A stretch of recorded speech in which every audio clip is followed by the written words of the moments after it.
अबा अस्सलाम वालेकुम, कहिड़ा हाल अथव? ख़ुशी आहियो नी? हे मां हिते सैन फ्रांसिस्को जी एयरपोर्ट ते वेठी आहियां। नालो बि अबला छा था चवनि, अलाए सैन था चवनि, अलाए फ्रांसिस्को, अलाए मूंखे त नाला बि नथा अचनि। पर मां वरी हिते आई आहियां त छोकिरियूं ऐं ॿ आहियूं न, हिकिड़ी सिंध जी आहे, ॿी सिंध जी आहे, हैदराबाद खां ऐं हीअ कराची खां आया छोकिरियूं ॿ। चई मासी सां यू ग्रेड ते आया हूं ऐं तोसां मिलणु था चाहियूं। मां चयो आई अखियुनि ते, भला हाणे मासी तव्हां परे त न थींदी? पोइ हाणे हिननि खे वरी मां रिसीव करणु हिते वठणु आई आहियां एयरपोर्ट ते। मां चयो भला हाणे यू ग्रेड जे बारे में इहो मूंखे मुसविर अलाए छा छा ॿुधाईंदो। मासी भलो प्रोग्राम आहे, हीअं आहे हूअं आहे। मां चयो छोकिरियुनि खां त पुछां त छोकिरियुनि जो छा हाल आहे। हो त छोकिरो आहे, नारो ॾाढो आहे, जिथे वणंदुसि उते वञी करे मुंहुं हणंदो, पर छोकिरियुनि जो छा हाल आहे? त अमां मूंखे इहो तव्हां ॿुधायो त तव्हां माना हिते तहफ़ुज़ जो कीअं आहे? छोकिरियूं जो मिसाल सिंध जूं छोकिरियूं जेके ॻोठां नथियूं निकिरी सघनि, उन्हनि खे माना कीअं हिते अमेरिका में त असां ॿुधूं था त भाउ छोकिरा छोकिरियूं अलाए छा, अलाह तौबा ॾे भाउ, असांजी त उमिरि में कोन हो इहो। हाणे पर अॼु त आम थी वियो आहे न। मां त हाणे मूंखे तूं ॿुधाए त इहो कीअं थो थिए? नालो बि पंहिंजो ॿुधाए माण्हुनि खे। अस्सलाम वालेकुम मासी, मुंहिंजो नालो आयशा आहे। मां तव्हांखे ॿुधायां त अहिड़ी काई ॻाल्हि न आहे। हर कोई इंसानु पंहिंजी मर्ज़ी सां ईंदो आहे। कोई हिते अमेरिका जा उसूल हेॾा पका आहिनि त कोई तव्हांखे कुझु चई नथो सघे। हर छोकिरी पंहिंजी पाण हिफ़ाज़त करे थी सघे। हीअ छोरी मूंखे छा ॿुधायां मां तव्हांखे, हीअ छोरी न सुधरंदी। भाउ ॾिया हिते वीडियो में ॻाल्हाए। हा मां ॿुधाए छा चया इहे? मैं टिकट लेके बैठी हूँ।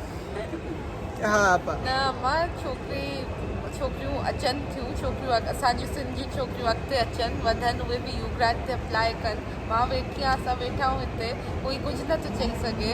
हर कोई इंसानु पंहिंजे पाण मज़बूती सां अगरि हले, एॾा पका उसूल आहिनि हिते। पुलिस आहे एॾी असां पाकिस्तान जहिड़ी सिंध जी पुलिस वांगुरु त न आहे हिते। त हर शइ जो बाक़ाइदा ख़्यालु था रखनि त सिंध जी छोकिरियुनि खे अॻिते अचणु खपे, यू ग्रेड लाइ अप्लाई करणु खपे, सिंध जो नालो रोशन करणु खपे, मुंहिंजे ख़्याल में। ऐं शुक्र आहे जो तूं माण्हुनि खे ॿुधायो न त मां असां वटि त ॾिसे थी त भई माण्हू छा था सोचनि। छोरी अमेरिका वई त पोइ राड़ो लॻाए छॾींदा त अमां हीअ त को न को कमु कंदी। अमां तूं ॿुधाए टिकेट वारी, तूं छा थी चवे? छोरी वॾी शोधी आहे, हिनखे खिल थी अचे पई। तूं मासी जे साम्हूं खिले थी पई, वॾनि जो एतिराम नथी करे पई तूं। हीअ असल में हिनखे सिंधी न ईंदी आहे, माफ़ु कजो, छो त हे हैदराबाद जी आहे ऐं ॿियो उर्दू स्पीकिंग आहे। तूं छोरी तूं उर्दू में ॿुधाए त छा यू ग्रेड में तुंहिंजी फैमिली तोखे छॾे पई न पई छॾे, छा थियो? अस्सलाम वालेकुम मासी जी। तो हाँ, मेरा ये मसला था कि मैं 10,000 से पहली लड़की थी यू ग्रेड के लिए, और मेरे गांव में तो मतलब बिल्कुल भी नहीं है कि लड़कियों को पढ़ाने का और ये सब कुछ। तो उधर से उन लोगों को बताना और उनको मोटिवेट करना कि अमेरिका जा रही हूँ पढ़ने के लिए, so that's something so difficult. तो उसके बाद अमां अंग्रेज़ी न ॻाल्हाए, असांखे अंग्रेज़ी कोन थी अचे तुंहिंजी सम्झ में। लेकिन मसला ये है कि आपके पेरेंट्स आपके साथ हों, आपका मकसद नेक हो, तो कोई मसला नहीं होता है। और दुनिया में अच्छे बुरे लोग हर जगह होते हैं, और बहुत अच्छा प्रोग्राम है। और मतलब मैं यही कहूँगी कि हर एक को आना चाहिए, और बहुत बहुत मज़ा आ रहा है हमें मतलब पढ़ने के साथ साथ एक्सपोजर भी मिल रहा है। तो मुझे तो क्या कहते हैं, मूंखे ॾाढो मज़ो अचे थो। हाँ, असांखे एॾो मज़ो आयो, बस मुझे इतनी आती है।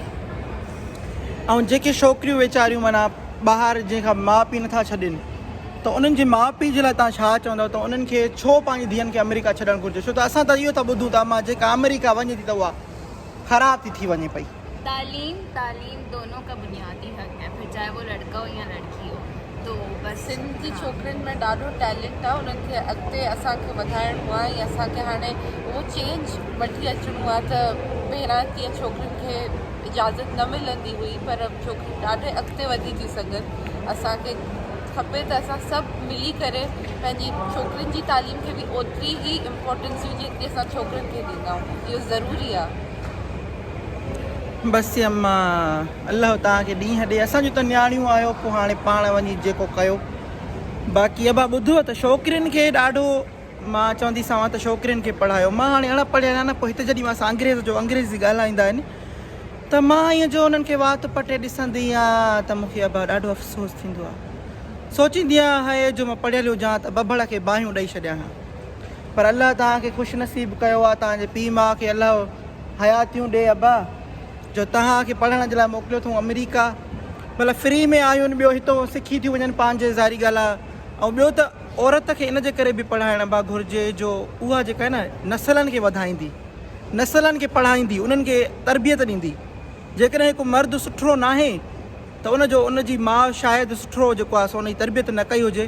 जॾहिं माउ पढ़ियल हूंदसि अबा त उहो ॿार बि चङड़ो निकिरंदो न, पोइ असांजी सोसाइटी में छोकिरा छोकिरियूं बि भला निकिरंदा। ऐं रसूल पाक जो कॉल बि आहे त तालीम हर मर्द ऐं औरत ॿिन्ही ते फ़र्ज़ु आहे। त अगरि असां इस्लाम जे नज़रिए खां बि ॾिसूं त इहो ॾाढो ज़रूरी आहे त औरतूं बि तालीम हासिलु कनि, ऐं औरतूं उहे सभु कुझु करे थियूं सघनि जेके मर्द करे था सघनि। त काई वजह न आहे त असां पंहिंजे सिंध ऐं पंहिंजे पाकिस्तान जे पुठियां रहूं। और मुझे बस इतना कहना है कि पढ़ेगा पाकिस्तान तभी तो बढ़ेगा पाकिस्तान। बसि मां तव्हां घणी ॻाढ़ी हई, हाणे अलाह जो वास्तो अथव इहे नियाणियुनि खे अब तालीम खां परे न रखो, इहे तव्हांखे क़बर में छिके वञी दोज़ख में वठी वेंदव। बसि मां वधीक ॻाढ़ी नथी हणा, हिननि छोकिरियुनि खे दावत ते बि वठी वञिणो आहे।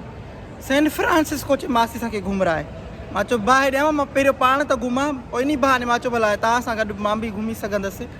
बसि पोइ हाणे ख़ुशि रहो, पंहिंजे पीउ माउ खे इहो वीडियो ॾेखारियो, ऐं इहो ॿुधायो त छोकिरियूं जॾहिं यू ग्रेड में या अमेरिका अचनि थियूं त उहे सेफ आहिनि, उन्हनि सां को बि उन्हनि जी ग़लति लाइफ न आहे, उहे बि इंसान आहिनि। ऐं उन्हनि जी हिते जेको आहे वधीक पाकिस्तान खां वधीक हिते जेको आहे उन्हनि जी सिक्योरिटी था चवण लाइ छा था चवनि, सिक्योरिटी लॻी पई आहे, त तव्हांखे परेशान थियण जी ज़रूरत न आहे।